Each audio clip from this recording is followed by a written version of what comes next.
Saudações, tudo bem com você? Estamos aqui hoje para falar sobre saúde mental e educação. Vamos fazer essa relação para com um pouco, de uma forma muito carinhosa, de uma forma muito profissional, mostrar a importância de cuidar de quem cuida. E você, educador, você que tem se empenhado tanto para cuidar das nossas crianças, dos nossos jovens, também precisa de cuidados. E é importante estarmos atentos de que forma podemos nos ajudar e de que forma podemos buscar a ajuda no momento certo. Por isso, eu trago para vocês aqui como público-alvo todos os professores e demais profissionais da educação. Você que é merendeira, você que é auxiliar de educação, coordenador, direção, porteiro, vigilante, auxiliar de limpeza, todos vocês, inclusive até aqueles colaboradores, como alguns pais de alunos que gostam muitas vezes de participar, né, da vida da escola dos filhos, esses também são educadores, são os voluntários que participam desse processo, também fazem parte dessa proposta que nós trazemos hoje. E uma coisa importante que eu queria dizer a vocês, eu queria primeiro me apresentar e sinalizar a vocês a importância que a educação emerge. Quando eu digo que a educação emerge de vocês.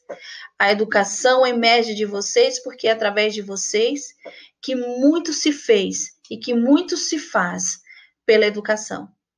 Eu diria, então, que estar aqui com vocês é um grande prazer.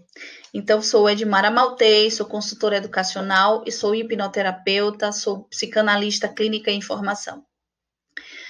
E vamos começar falando um pouco sobre vocês, educadores, enquanto demandas e ações. Muitas vezes a gente percebe que as demandas no trabalho, as ações, elas acabam prejudicando um pouco a saúde mental dos profissionais. Por quê? Porque muitas vezes não sabem lidar com os sintomas, né, nos primeiros momentos onde as coisas vão acontecendo. Começam a, de uma certa forma, acumularem, né, a reprimirem, por exemplo, emoções que deveriam ser trabalhadas, primeiramente, dentro de você, por você mesmo, e, claro, sempre que possível, também pensar numa ajuda também terapeuta, né, buscar o médico sempre que possível, né? Aliás, estarmos sempre indo ao médico é uma das questões básicas para a nossa saúde, tanto física como mental. Negligenciar esse espaço, esse momento, é negligenciarmos a nossa própria vida. Então, eu queria começar chamando a atenção de vocês para as qualidades que vocês têm. Quais suas qualidades nesse momento que estamos vivendo? Por que nesse momento que estamos vivendo? Porque nós vivemos o hoje.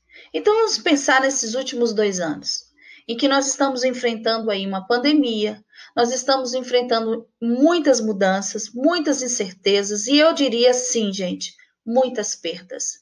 Nós estamos vivendo um momento de luto constante, não é verdade? E esse luto constante não é somente o luto de pessoas que se perderam, né, que se foram de forma, né, tão rápida, mas muitas pessoas estão em luto pela sua situação com a sua família, com as dificuldades no lar, e muitas vezes nós não estamos suficientemente preparados para lidar com essas mudanças. Mas pensa um pouco, como você tem sido nesses 2 anos? O que você tem de bom? O que você fez de bom nesses últimos 2 anos? Quais as suas qualidades? Você cuidou de alguém que estava doente? Você cuida? Você passou a ser mais participativo na escola, a colaborar? Você foi mais chamado para participar? Você se sentiu mais à vontade para fazer coisas que você não fazia? Como é que está hoje você em termos de qualidade? Quem é você? Enumere todas as suas qualidades. É a primeira coisa que você precisa fazer antes de assistir esse trabalho nosso aqui, porque não tem sentido nós pensarmos apenas nos problemas. Não. Quais as suas qualidades? O que você tem feito de bom? E agora eu já posso partir para a nossa segunda parte e trazer para vocês a roda da vida. Essa roda da vida, muito conhecida, inclusive, de muitos de vocês. Parece repetitivo, mas é necessário. Nós precisamos repetir o que é necessário em nossa vida. Eu acredito que a roda da vida, para mim, é uma das coisas mais simples, mais objetivas e mais úteis que nós podemos utilizar a nosso favor. Você vai colocar, você pode fazer a sua própria roda da vida. Você pode fazer aí, colocar os temas que você achar conveniente. Eu coloquei aqui alguns dos que eu acredito serem importantes. Saúde, profissão, relacionamento social, projetos pessoais, o equilíbrio emocional, a sua família, o lazer, a alegria, prazer financeiro, espiritualidade, religiosidade e saúde. E eu vou escolher apenas algumas delas aqui. Vamos escolher aqui a questão profissional. Não é menos importante do que as outras. Como é que você tem cuidado da sua vida profissional? Ah, mas eu não tenho conseguido isso porque aconteceu isso, eu foi prometido isso para mim e não cumpriram. Não. O que você está fazendo pela sua vida profissional? Você tem falhado em algum momento na sua vida profissional? Você tem buscado se aperfeiçoar? Porque a vida profissional ela não é para a sociedade, nem mesmo pelo salário que você supostamente acha que, eu trabalho, minha vida profissional é por conta do que eu possa ganhar. Isso é mentira. Porque mesmo que você ganhe bastante, se você não for bem na sua vida profissional, você vai se sentir mal diante das pessoas, porque elas vão te olhar de uma forma diferente. E você sabe que em algum momento você vai ser substituído pela sua conduta, pelo seu posicionamento. Porque pessoas tão boas quanto você sempre vão existir, pessoas melhores do que você vão existir. Então, essa história de que profissionalmente ninguém é insubstituível, isso é muita falsa autoconfiança. Então, é preciso cuidar da sua vida profissional. Que tipo de situação de investimento você tem feito? Aí eu já pego lá o gancho do financeiro. Como é que está o seu lado financeiro? E aí você vai dar a sua nota. Se você acha que você está indo muito bem, que você está cuidando muito bem da sua vida profissional, então você vai se dar uma nota. 8, 9, 10, 7, 5, 4. Qual é a nota que você se dá? Os seus projetos pessoais também estão interligados? Que nota você dá? A família. Como você está na família? Não é como a família está com você. Que nota você se dá enquanto mãe, filho, filha, esposo, esposa, companheiro? Que nota você se dá? Até que ponto você está se empenhando para ser realmente positividade, alegria, compromisso na sua família, amor? Que nota você se dá? Se você acha que está falhando em algumas coisas, você vai lembrar do que exatamente você está falhando e você vai se dar uma nota. Como é que está o seu lazer, a sua alegria, o prazer? A família, como é que está, né? Então, tudo isso. E o equilíbrio emocional, que eu vou interligar com a questão da saúde. Nós não podemos pensar em saúde e em equilíbrio emocional, mas o equilíbrio emocional é algo também que se busca. É algo também que se precisa querer. Você quer ter equilíbrio emocional? Quero. Então, o que você tem feito para manter ou para fortalecer ou para trazer um equilíbrio emocional para a sua vida? Você tem trabalhado para isso? De 0 a 10, quanto você tem trabalhado? Quanto você se dá? Por quê? Quanto você se dá à sua saúde? Você tem cuidado? Tem ido ao médico? Tem buscado ajuda? Tem buscado se ouvir o seu corpo? Prestar atenção nos seus sintomas? Tem prestado atenção nos sintomas? Tudo isso de 0 a 10, que nota você se dá? A própria espiritualidade, que para mim, particularmente, a religiosidade, porque eu tenho uma religião, quem não tem religião trabalha a sua espiritualidade, quem tem religião trabalha a sua religiosidade, que nota você se dá? Como você tem agido, como você tem buscado trabalhar a sua religiosidade ou a sua espiritualidade? Sua nota realmente é 10, é 8, é 7? Como está o seu empenho nesse universo? Você não pode pensar, nem eu, em tomarmos atitudes ou buscarmos se nós não fizermos uma autoavaliação. E eu acho que a Roda da Vida é um excelente instrumento para a gente poder começar esse trabalho.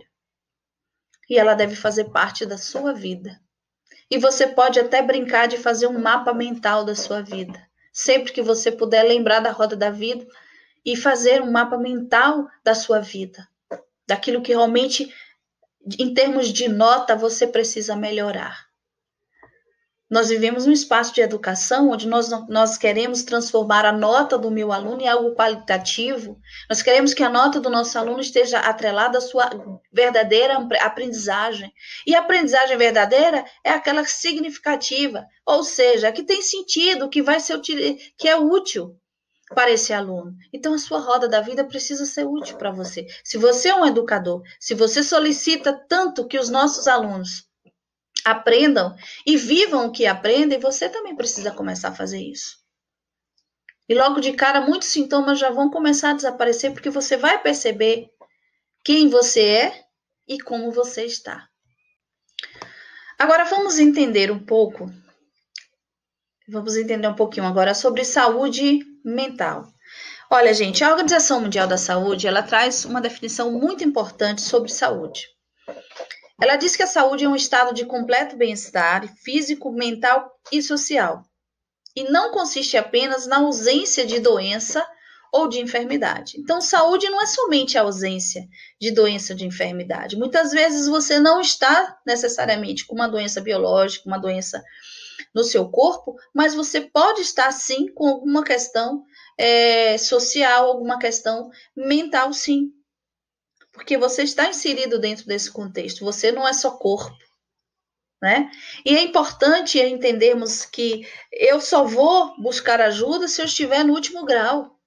Eu vejo que tenho certos sintomas, mas eu não presto atenção nesses sintomas, eu os ignoro porque eu preciso estar em estado gravíssimo para procurar um médico, para procurar ajuda. A saúde como produção social hoje é o espaço que é colocado. A medicina preventiva é algo fundamental nos dias de hoje. A saúde integrativa é fundamental, é base. A educação em saúde é fundamental, mas aquela educação em que as pessoas consigam e precisam aprender a fazer sentido aquilo que aprenderam. Nunca se houve tantas informações no mundo sobre doenças sexualmente transmissíveis, sobre gravidez indesejada, ou seja, aquela gravidez, por exemplo, até na adolescência, e o número de adolescentes em gestação, né? Por quê? Porque a informação ela não está sendo utilizada. E nós precisamos nos educar para que as doenças sexualmente transmissíveis deixem de existir, as crianças deixem de gerar filhos de forma precoce, sem preparação, sem realmente ter sido planejado. Se distribuem, né, medicamentos. As escolas, inclusive, têm feito trabalhos, inclusive, com questões das drogas, para ver se diminui. E já existem estudos que mostram que alguns adolescentes têm buscado as drogas por curiosidade depois que participam desses eventos. Eu acompanhei um estudo, um relatório de um colega de trabalho, que depois, se vocês quiserem ter acesso, eu vou deixar os meus contatos, a gente vai ter como a gente conversar sobre essas questões. Por que essas coisas acontecem? Porque a informação, ela é útil, ela é importante, ela não deve ser deixada de ser dada. Mas falta em nós viver a informação. Fazer com que ela seja útil à nossa vida. Isso é fundamental. Bom, qual a antiga visão sobre a saúde mental? Qual a nova visão? Por que ela nos interessa? Por que falar de saúde mental nos interessa?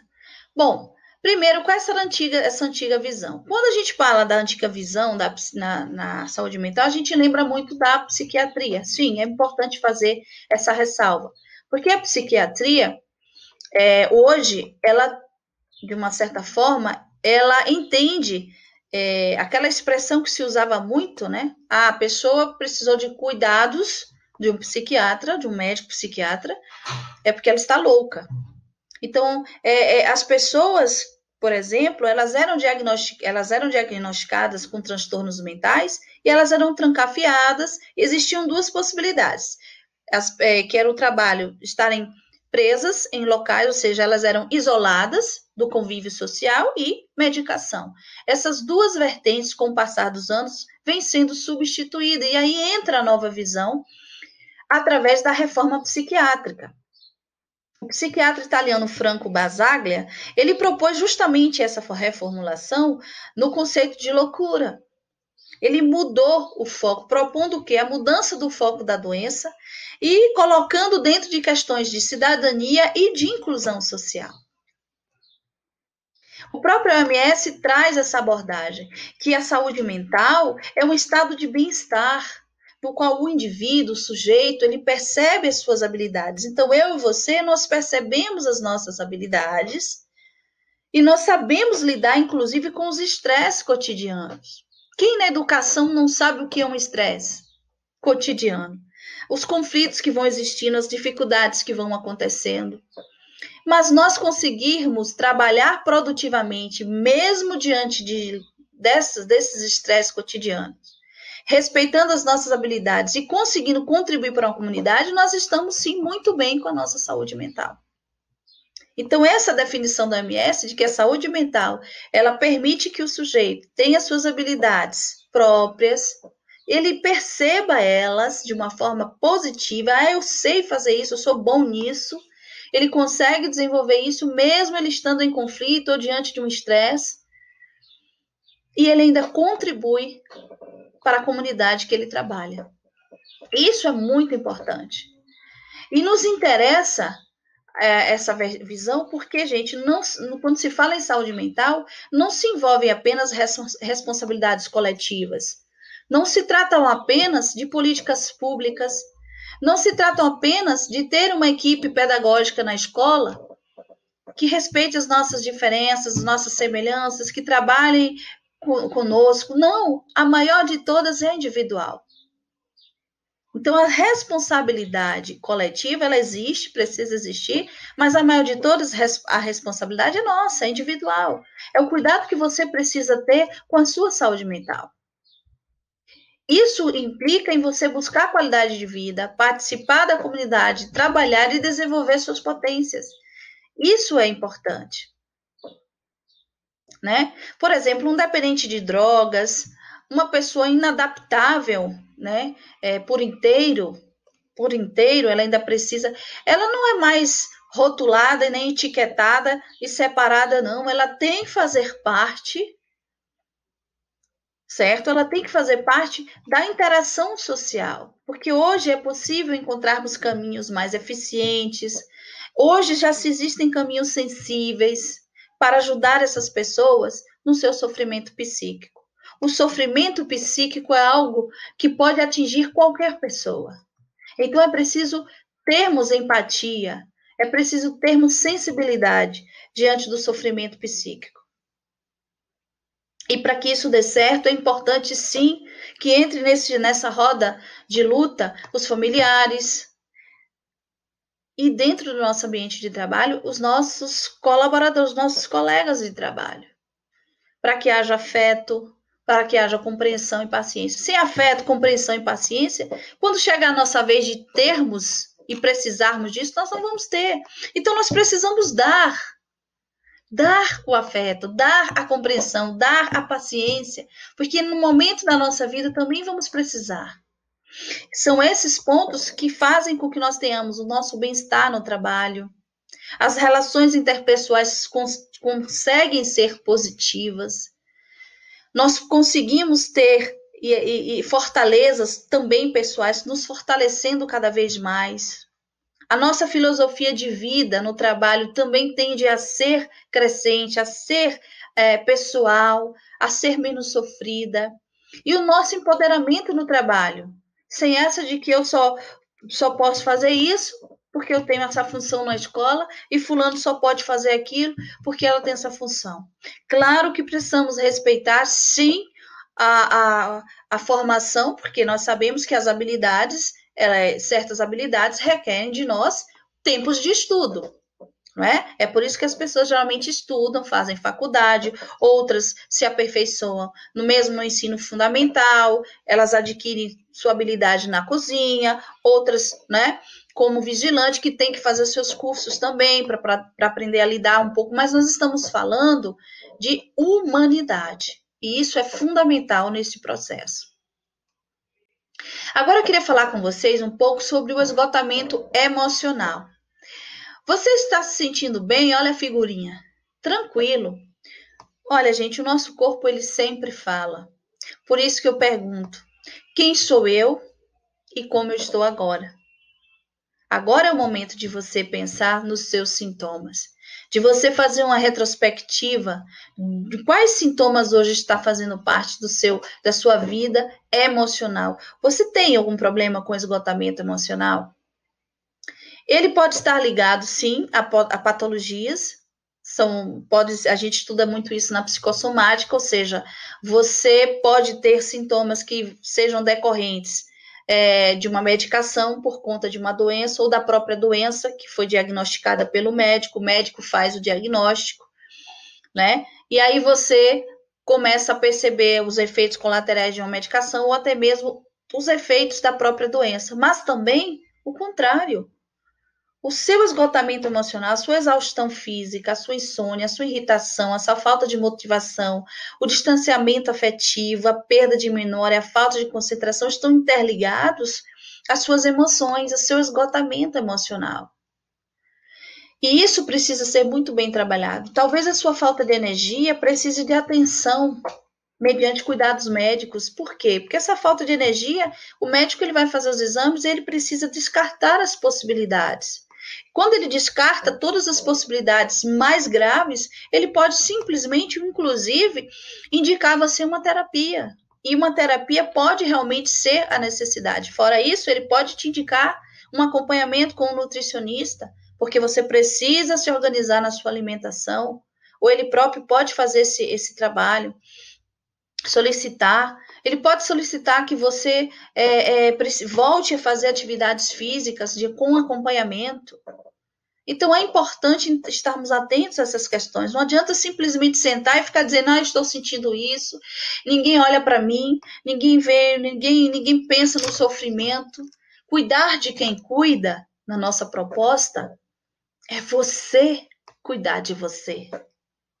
E como é que você cuida de você? Reconhecendo que precisa de ajuda, buscando ajuda e se disciplinando. Eu acho muito importante isso e é fundamental a gente se perceber. A doutora Rosana Alves, ela é neurocientista e ela diz, conta de 1 até 3, 1, 2, 3, vai lá e faz. Não tem outra opção. Nós não podemos ficar esperando fórmulas prontas. Nós não podemos estar com o discurso pronto de que nós não temos condições de investir na nossa saúde mental. É importante termos, sim, o investimento na nossa saúde mental, tanto quanto nós temos para adquirir os bens materiais que supostamente são tão necessários à nossa vida. Será que são mesmo? E você está bem para usufruir deles? Isso é importante a gente pensar.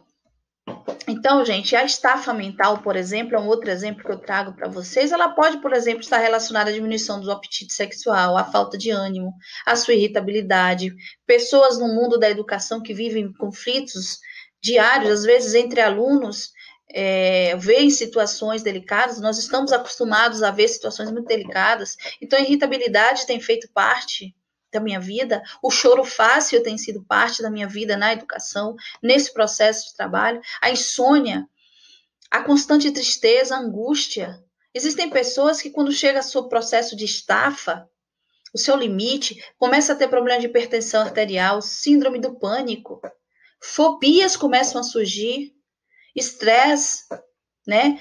Por conta das pressões e dos excessos, essa coisa mais absurda que o professor tem uma mania de acumular atividades para sua casa. E aí não vou entrar nesse mérito porque o nosso processo aqui é outro, mas existem dicas, inclusive eu faço alguns trabalhos dentro para mostrar que isso é uma das coisas que precisa ser diminuída. Ah, mas porque então você não é profissional? Sou professora só há 2 décadas e pouquinho mais. Então eu aprendi a cuidar da minha saúde mental não extrapolando, eliminando os excessos da minha vida profissional. E também trabalhando as pressões. Na verdade, eu aprendi a ignorar as pressões. Porque se eu não ignorasse as pressões, eu não conseguiria me concentrar no que eu precisava fazer. E o que precisa ser feito, será feito, mas sem pressão. Então é importante termos esse cuidado, tá certo? A insônia, a irritação, a falta de motivação, tudo isso, certo? Podem estar, inclusive, interligados, ok? Um existe por conta do outro. Você tem isso por conta daquilo. E um vai desencadeando outros sintomas. Também queria chamar a atenção, muito importante, para a questão do diagnóstico errado. O diagnóstico errado, ele é realmente um grande perigo hoje. Né? Ele sempre foi, hoje não, mas ele sempre foi um grande perigo. Esse diagnóstico errado, primeiro que diagnóstico só pode ser feito pelo médico. Então, não é o seu colega de trabalho que vai te dar um diagnóstico. Olha, fulano, eu estava assim também, eu acho que você está com isso. Não é a família e nem mesmo você.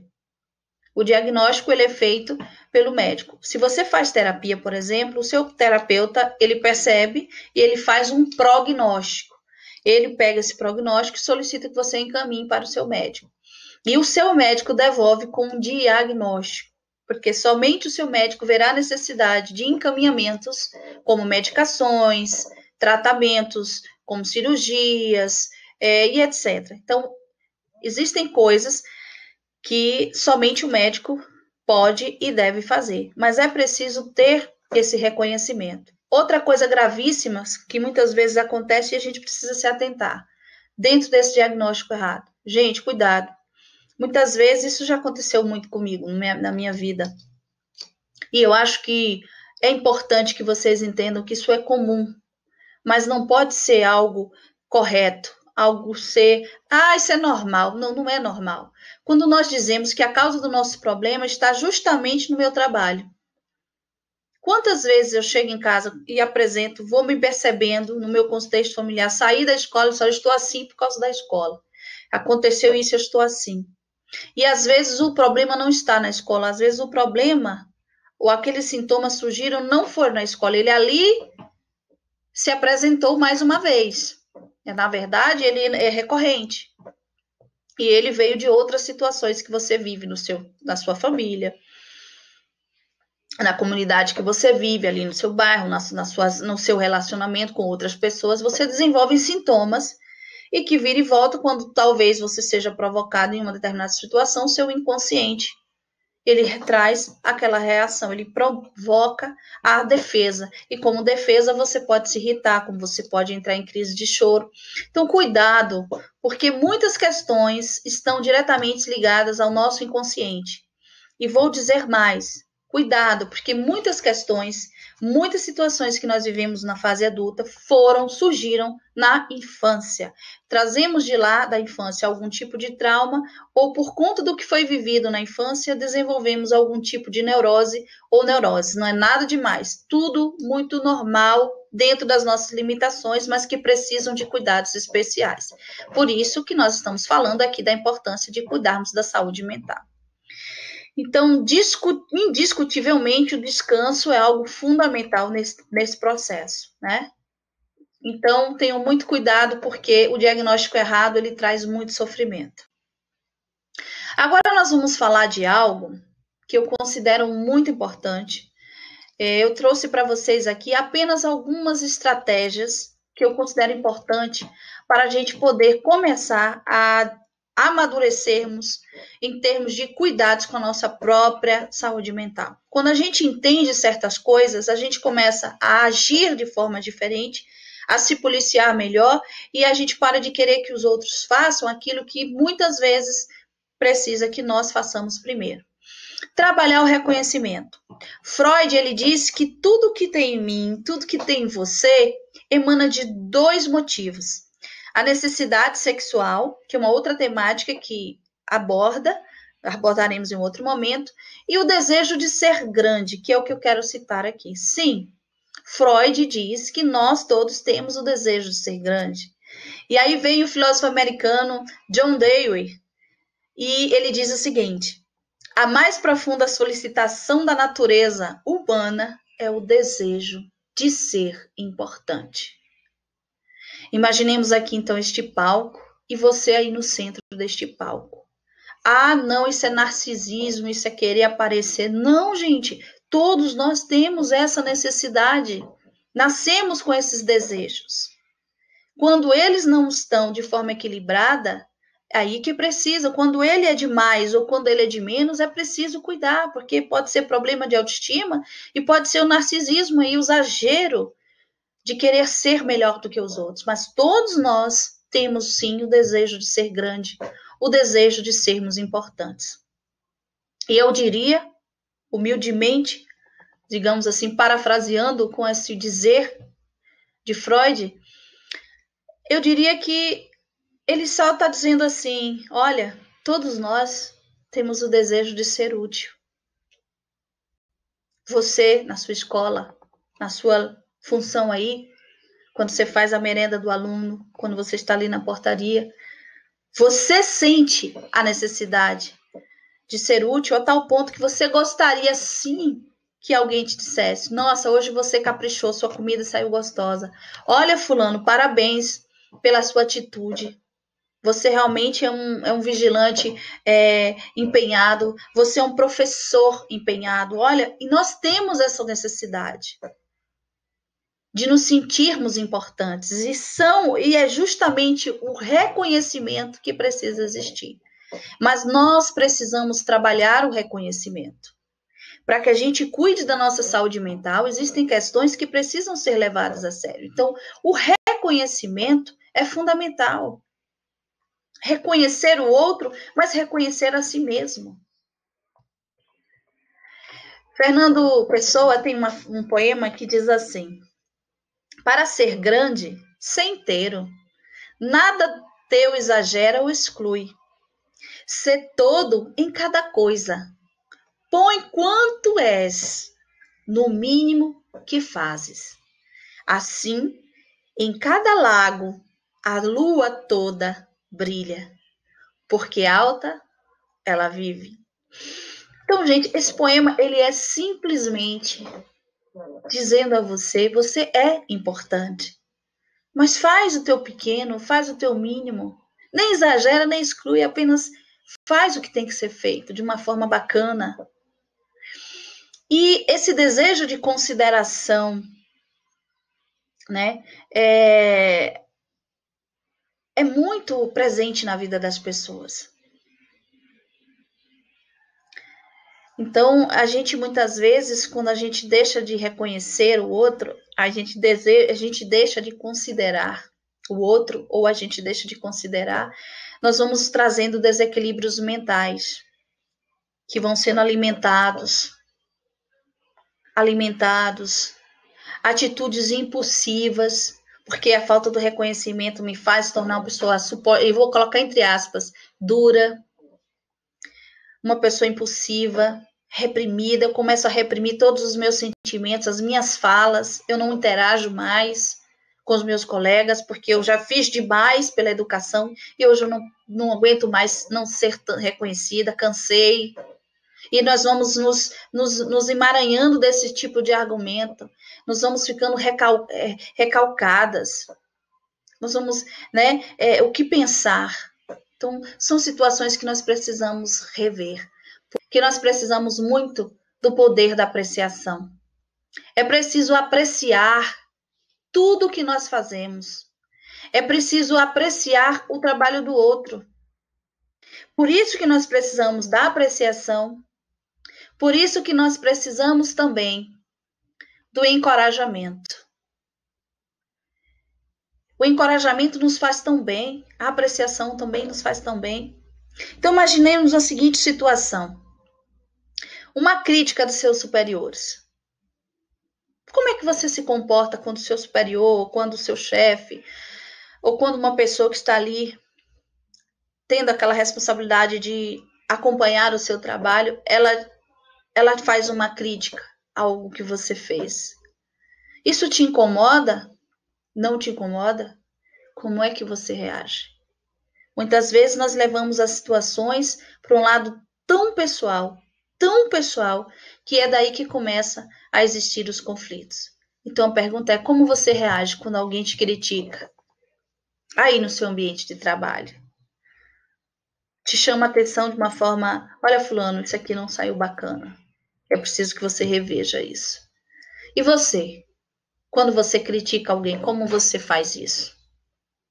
Tem uma frase de um poeta de um escritor, eu não me recordo agora, mas eu vou citar assim mesmo. Ele diz assim que todo homem que eu encontro, mas todo homem que eu encontro é superior a mim. Em alguma coisa, ele é superior a mim. E nesse particular eu aprendo com ele. Então, todo mundo que chega até mim, chega até você, é superior em alguma coisa. Então, aquele alguma coisa diferente que é superior a mim é onde eu pretendo aprender. É onde eu devo aprender. É por isso que as grandes empresas sempre dizem: quanto mais competente você tiver, mais você tem que colocar para trabalhar ao seu lado. E não você dizer o que a pessoa tem que fazer. Não você trazer tudo pronto, achando que está ajudando, achando que é assim que vai existir uma coletividade, uma participação. Então, é importante que nós tenhamos esse cuidado. É também importante lembrarmos que quando as pessoas têm tanto desejo de serem apreciadas, de serem importantes, e que isso se torna algo muito sedento de apreciação, aquela pessoa ela quer ser tão apreciada que ela começa a aceitar qualquer coisa. Então, um dos processos é a bajulação. Então, ela começa a bajular para poder ela ser vista. Ela começa a bajular para poder tirar a atenção das outras pessoas, porque ela precisa daquela atenção. Então, ela é falsa, aquela bajulação ela é falsa, porque a intenção única apenas é ser apreciada, é ser vista. E o elogio não, o elogio ele já é sincero, tá? Outra coisa muito perigosa nesse ambiente de saúde mental é o processo que leva à manipulação. Então, é importante entendermos que quando Freud diz que nós temos desejo de ser grande, isso é tão natural que algumas pessoas começam a trabalhar isso dentro da manipulação. Então, é importante estarmos atentos a essas questões. Outro ponto fundamental é justamente os comportamentos inconscientemente desenvolvidos na infância. Nós precisamos aceitar que muitas coisas do que nós somos hoje, é verdade, não adianta fugir, foram vivenciadas em algum momento da nossa infância, algo aconteceu e causou alguns problemas que até hoje perduram. Então, eu preciso ter um trabalho terapêutico para descobrir a causa daquilo que está incomodando até hoje na minha vida adulta e que eu não consigo me livrar. Vou dar um exemplo. Na psicanálise, nós temos algumas fases, são 5 fases que acontecem na infância, para a formação do sujeito, né? Então, eu vou dar aqui só um exemplo. Até os 3 anos, né, as crianças passam a exercer o controle de suas necessidades fisiológicas. Então, o que quer dizer com isso? Se por acaso alguma coisa acontecer nesse período, algum trauma, alguma situação que a criança viveu, ela pode, por exemplo, desenvolver hábitos excessivamente organizados, ela pode ser uma criança excessivamente organizada, ela pode ser uma criança totalmente preocupada com a ordem, ok? Porque é nessa fase que ela está realmente se tendo o controle, né? Então, se vai tudo bem, ela pode realmente desenvolver isso como o contrário. Se alguma coisa acontecer nessa fase em que ela está aprendendo a controlar as suas necessidades fisiológicas, ela pode desenvolver, sim, ser uma criança muito organizada, excessivamente organizada, preocupada com a ordem das coisas. Aí a gente pode levar a várias outras situações. A criança, por exemplo, o instinto da criança, né? Que é normal, o reflexo da sucção da mãe nos primeiros meses, né? Antes aí dos 3 anos de idade, né? Então, o instinto, né, de mamar no seio da mamãe. Então, se essa necessidade, por exemplo, não for preenchida, existem casos de crianças que não amamentaram, que não mamaram no peito da mamãe. E isso não significa que vai ter muitos problemas, mas dentre essas situações se encontra, por exemplo, crianças que vão crescer com hábitos como roer as unhas, chupar o dedo, porque a falta da sucção, né, a falta do instinto, né, de mamar no peito da mãe não foi suprida, e era uma necessidade que precisava passar, é uma fase que precisa passar, faz parte do crescimento do ser humano. Então, tudo isso a gente precisa ter essa noção e entender que algumas questões precisam passar, sim, por acompanhamentos. Bom,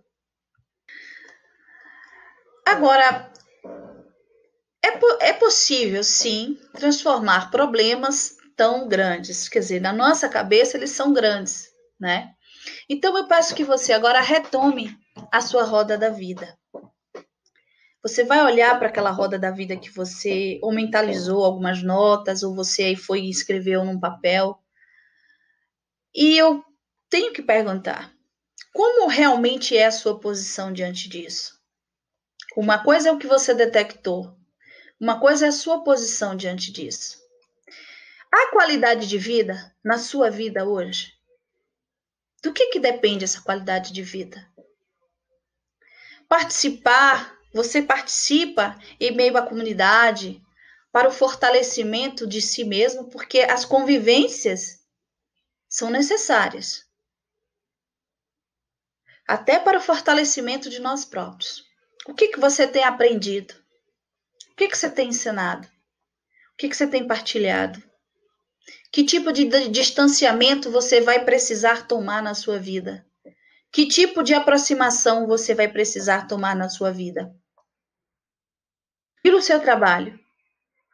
Como é que o seu trabalho está interferindo na sua roda da vida? Vou inverter? O que na sua roda da vida está interferindo no seu trabalho? É possível? Então vai anotando ou vai pensando, vai guardando isso para você poder trabalhar. Você tem desenvolvido seus potenciais? Você tem aproveitado? Porque para você desenvolver os seus potenciais, você tem que ter coisas básicas. Primeiro, você tem que aproveitar o que está aí ao seu redor. Você tem aproveitado o que está ao seu alcance? Você tem feito jus a uma boa saúde para que tudo isso dê certo? Para que o seu potencial cresça? Você tem buscado materiais para aperfeiçoamento desse seu potencial? Você tem praticado assiduamente? Você é assíduo? Você faz sempre algo para desenvolver seu potencial? Como é que está a sua autoestima? Tem cuidado dela? Ela não depende só dos outros. Ela depende de você. Ela depende de você saber que você pode, é capaz, que você é útil. Continue. Não deixe os problemas mudar isso em você. E dentro da sua roda da vida, como é a sua relação com os seus subordinados ou com o seu patrão, com o seu chefe, seu líder, como você queira? Qual é a sua visão? É a mesma dele? Não é. Mas o que importa? Qual é a sua visão? Qual é a sua visão na relação entre alunos, professores, alunos e você, educador? E qual é a sua visão sobre você dentro do ambiente com seus colegas de trabalho? Como realmente é a sua posição diante disso?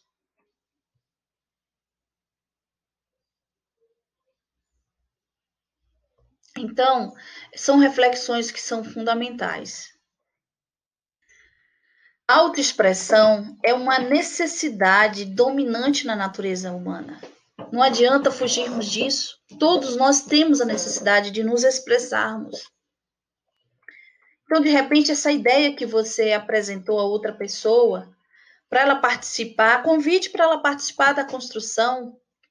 Porque quando isso não acontece, nós trilhamos um caminho isolado. E a gente precisa despertar o desejo no outro. E o que é que faz com que a gente possa despertar? Vamos lembrar? Será que tem sentido aquilo lá que Freud falou? Desejo de ser grande? Será que tem sentido essa paráfrase que é de Mara fez, dizendo que temos necessidade de sermos úteis? Se faz sentido, como é que você acha que você vai atrair as pessoas para fazer parte de algo de uma forma harmoniosa, coletiva? E quando você chegar em casa, você continua da mesma forma trabalhando isso, deixando a pessoa ser útil, deixando e permitindo que as pessoas que estão ao seu lado sejam úteis, sejam reconhecidas, sejam elogiadas. Então eu pergunto, como você está nesse sentido? Você é uma pessoa participativa, atenciosa? Você elogia? Você aprecia o trabalho do seu colega em algum momento? Como poderei agir para que ele ou ela queira fazer parte? Então, gente, são questões muito importantes que nós não podemos.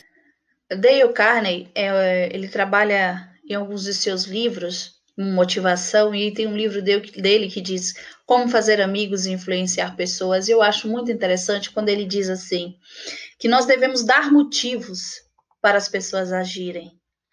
É dessa forma que a gente pode melhorar a nossa saúde mental. Porque quando a gente interage, né, a influência que você, ou que eu, ou que as pessoas exercem umas sobre as outras, elas precisam sim de um vínculo de crescimento pessoal. Então não é só um crescimento profissional que vocês estão vivendo aí, é preciso ter um crescimento pessoal. Porque nós temos a necessidade de sermos atuantes, não só no mundo do trabalho, não só na nossa empresa, mas na nossa vida. Né? Então, estarmos dispostos a promover uma ação, isso evita conflitos. E se eu evito conflitos, eu evito problemas para a minha saúde mental. Então, gente, quando a gente fala em cuidar da saúde mental, não é simplesmente só buscar terapia, não é somente buscar medicamento, buscar ajuda médica, é entendermos que é um processo de construção diária na sociedade. Se o meu ambiente de trabalho me faz bem, eu volto para casa melhor ainda. Não importa que lá eu vou ter problemas ou em outro lugar, mas eu posso promover um ambiente, um espaço, onde minha saúde mental seja prioridade aqui dentro. Isso requer compromisso e práticas. Isso não é difícil. Somos seres que temos facilidade no amor, na alegria. Nós temos facilidade em sermos humanos uns com os outros. É só colocar isso em prática. Nesse contexto, eu trago para vocês alguns estudos que eu considero importantes no trato com a saúde mental hoje. Eu acredito que é imprescindível que nós tenhamos sempre aproximação com essas modalidades acima, né, desde que nós sempre tenhamos o acompanhamento médico, que é fundamental para a nossa saúde, né, física e mental. O acompanhamento médico é imprescindível, ele está no topo de tudo. Mas os estudos muito importantes que hoje tem, que a neurociência traz, não pode deixar de ser citado aqui. Tá? Eu sinalizo isso com muito carinho, porque a neurociência, por exemplo, ela vem trazendo a proposta da reprogramação do nosso cérebro. Ela vem trazer a importância de nós estarmos atentos aos nossos neurônios, aos neurotransmissores. Ela vai fazer todo um estudo de como tudo isso reage dentro do nosso cérebro, age e reage no nosso cérebro, como o nosso cérebro se comporta, o que ele faz, o que ele leva para o restante do nosso corpo, que tipos de padrões estão impedindo eu e você de seguirmos adiante, que está causando em nós, por exemplo, algo gravíssimo, que é impedindo o nosso cérebro de ser estimulado. Quando a gente cria um padrão, o nosso cérebro deixa de ser estimulado.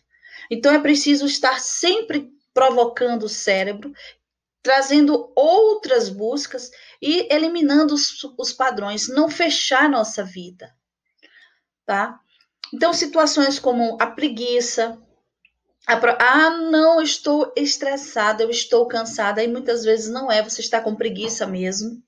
Você tem problemas ligados à procrastinação. Ah, você está com problema sim e muito de ansiedade, de controle emocional, né? Você tem também descuidado da alimentação, então você tem uma má alimentação e você se habitua e cria padrões de má alimentação, sim.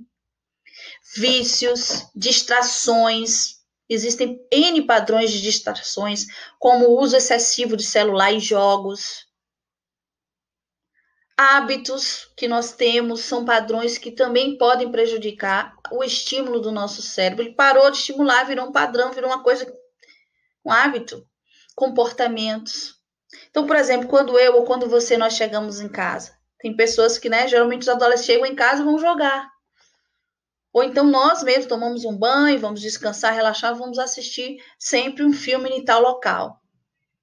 E sempre eu só consigo fazer aquilo. Então, eu não interajo com a minha família, eu não leio mais um livro. Então, eu tenho sempre um hábito, um padrão. E que se ignora outros tipos de estímulo.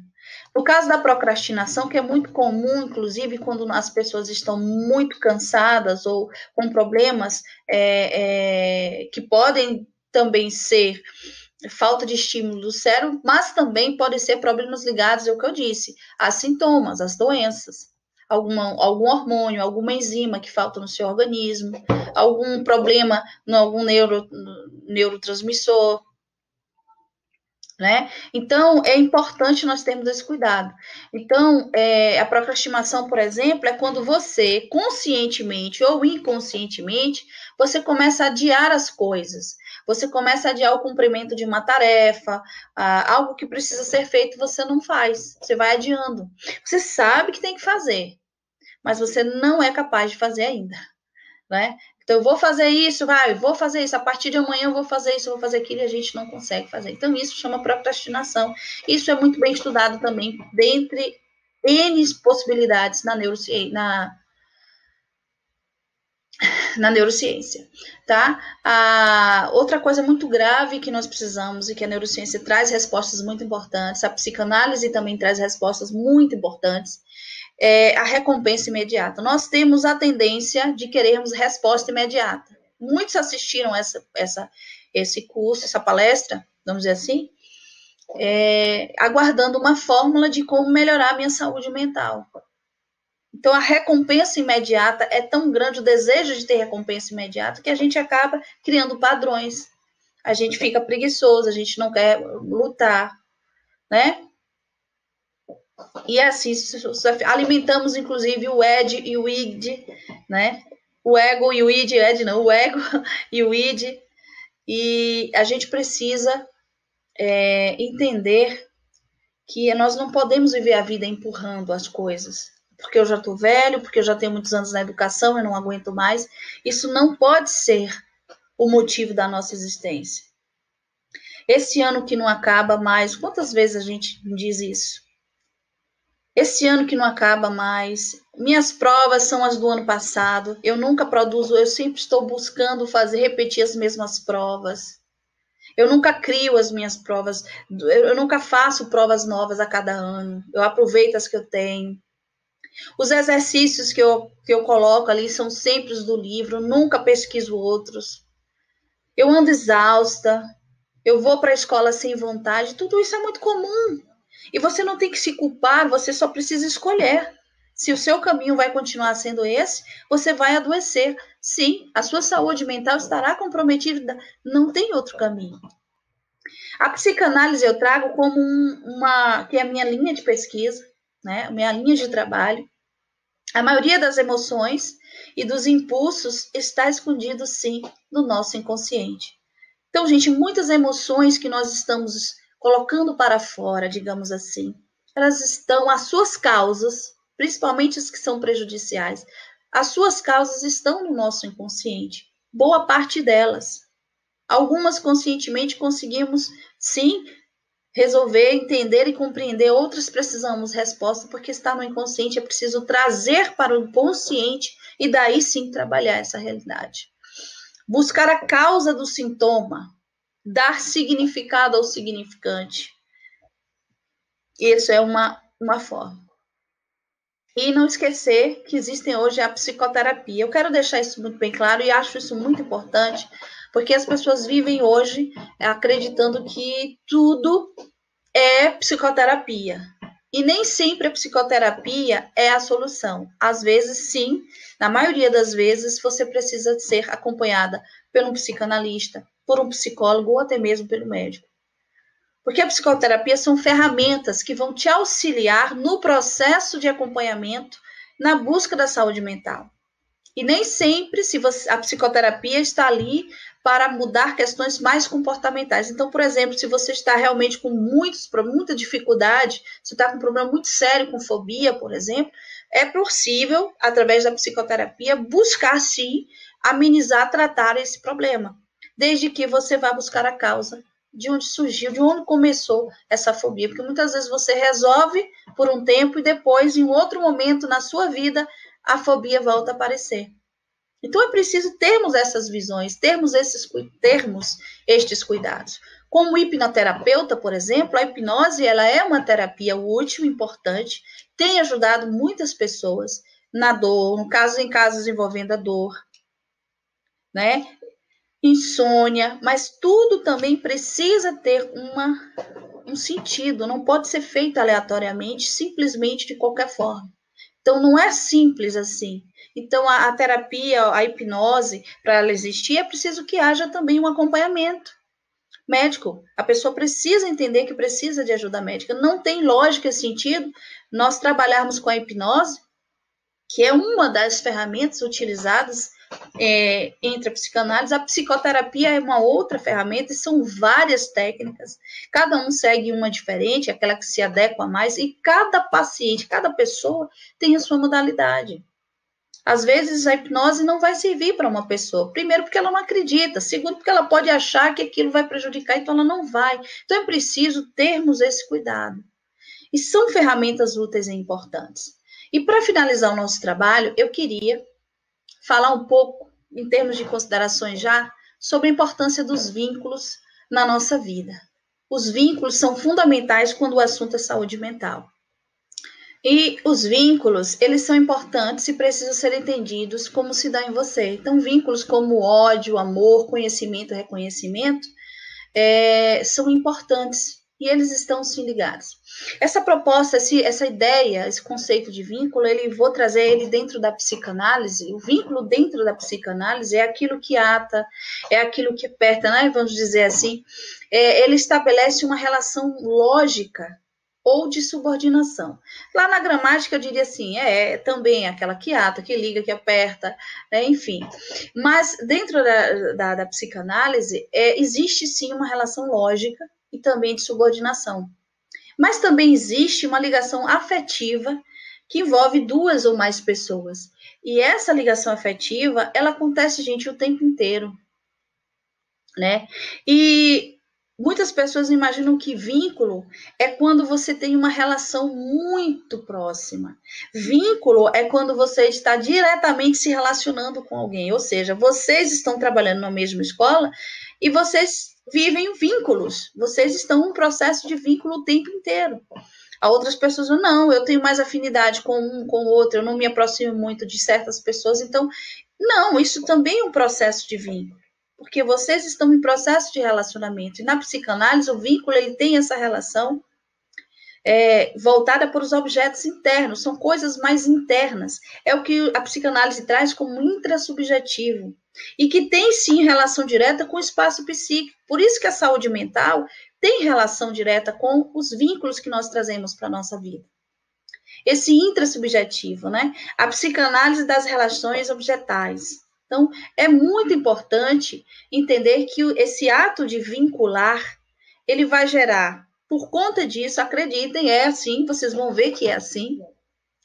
Todo o vínculo, todo ato de vincular, ele gera o quê? Angústia, ansiedade indefinida, presente, e está presente em todos os momentos. Então, tanto é que muitas vezes aquela pessoa que você menos imaginava que teria proximidade com você, se tornou a sua melhor amiga. E no início você não olhava, nem se relacionava, você nem se aproximava.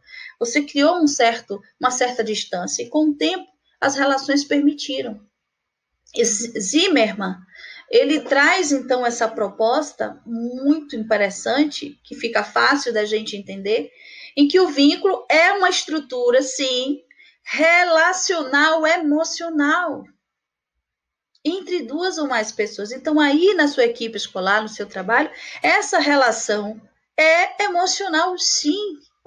Esse vínculo se faz na relação emocional.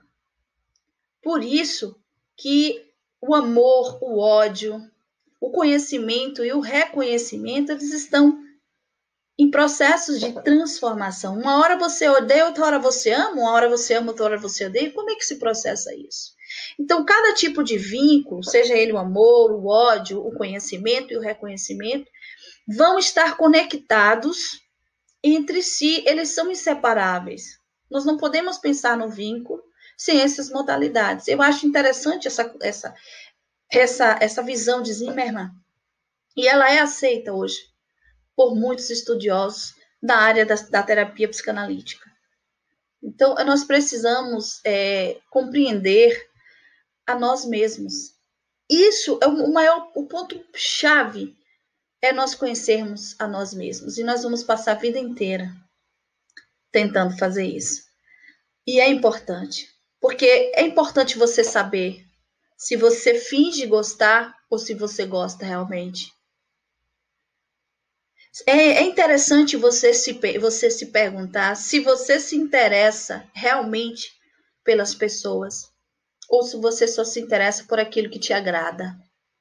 Eu acho interessante você entender as suas aspirações pessoais. Eu acho interessante você entender e aceitar, por exemplo, as diferenças entre as pessoas. E perceber e se perguntar se você realmente gosta delas. Você perguntar a si mesmo se realmente você é sincera, se você é verdadeiro, se você é honesto, se você é possessivo, se você é impulsivo, se você é vingativo. Você se perguntar se você é violento, se você é cruel. Se você tem coragem de admitir que o concorrente lá é melhor que você em alguma coisa. Se você, por exemplo, é capaz de abrir mão do que você gosta para não magoar alguém. Sabe, que ideias eu defendo, que ideias eu pratico. Sou ousada, sou corajosa, sou corajoso, corajosa, enfim, sou nobre, sou mesquinho, sou covarde, sou interesseiro. Eu valorizo o bem comum o tempo inteiro. Em nenhum momento eu, né? Então, tudo isso, eu sei o meu valor profissional. Você sabe o seu valor profissional? O que você sabe? O que você não sabe? Você se atualiza? Você é uma pessoa atualizada? Quais são os seus interesses intelectuais? Então, são coisas que precisam ser questionadas por nós, para que a gente entenda o processo, que o processo de saúde mental, ele inicia em nós. E isso precisa realmente ser importante. Assim, eu digo aqui sempre, eu coloquei essa figurinha aqui, que geralmente professores, e vocês muitas vezes, equipe escolar, educadores, vocês gostam muito de se unirem de vez em quando para fazer as lembrancinhas e dar um aluno, os professores, e vocês juntam para fazer um evento coletivo, e vocês se preocupam em passar mensagens para os alunos de incentivo. Comecem a fazer isso por vocês. Comece a fazer como essa balinha aí, escreve um bilhetinho para você mesmo, bota uma balinha assim todos os dias na sua gaveta da vida. E diga para você, você é capaz de muito mais do que imagina. Com carinho, eu mesma. Comece a fazer isso. E não esqueça das suas responsabilidades. As suas responsabilidades são suas. E chega de querer as coisas de imediato. Evitem padrões que atrapalhem o estímulo do cérebro de vocês. Procure a terapia quando vocês realmente imaginarem que este é o momento. Invistam na saúde mental de vocês. sejam felizes e tenham um bom trabalho. Um grande abraço.